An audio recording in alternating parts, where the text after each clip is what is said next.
Welcome back बच्चों। Study time 11 में आपका बहुत बहुत स्वागत है। चलिए स्टार्ट करते हैं। वर्गीकरण की आवश्यकता, द नीड ऑफ क्लासिफिकेशन।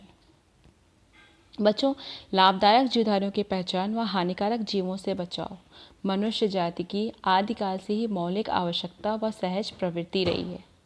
जीवधारियों को किसी एक आधार पर या विभिन्न आधारों पर ग्रुपिंग करना, यानी कि समूहबद्ध करना, उनमें विभिन्नता करना, उनमें उनको डिफ्रेंशिएट करना, उनको नाम देना, ये सब क्या है?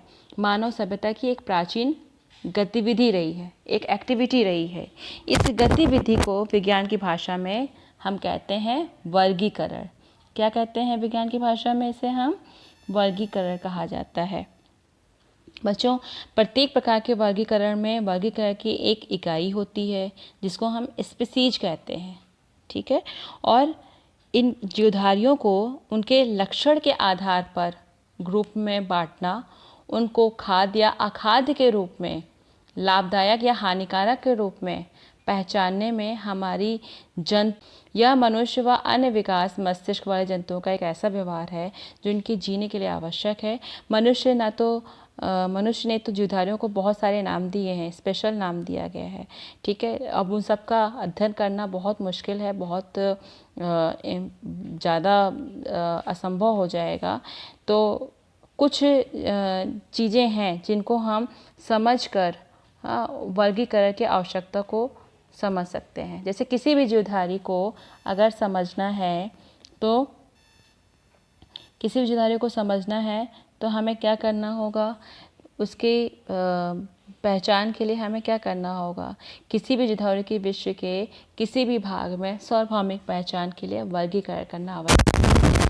समूहों में लक्षणों की समानता के आधार पर समूह के एक या कुछ प्रारूपिक जीवों के अध्ययन द्वारा संपूर्ण समूहों के बारे में जान सकते। मतलब अगर आप उनको एक समूह में बांट दिया गया है, अगर आप एक को उठाएंगे तो आप उनके पूरे ग्रुप के बारे में जान जाएंगे।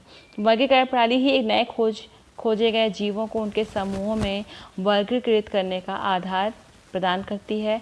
हर वर्ष खोजे जाते हैं हजारों जीव जिनको हम व्यवस्थित कर पाते हैं, और वर्गीकरण करने की वजह से ही इनको हम व्यवस्थित कर पाते हैं। वर्गीकरण जीवों के विभिन्न समूहों की विकासीय प्रवृत्ति और जाति वृत्ति संबंध समझने में सहायक होते हैं।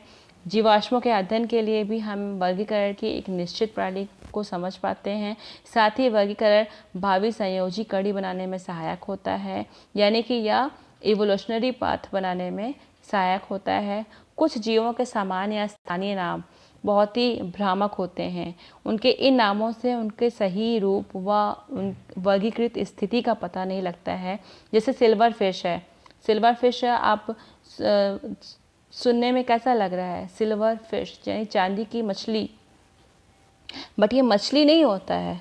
हमें मछली होने का आभास हो रहा है कि मछली है, बट वास्तव में यह एक कीट है, एक कीड़ा है जो पुस्तकों में, पुराने कपड़ों में आदि में पाया जाता है।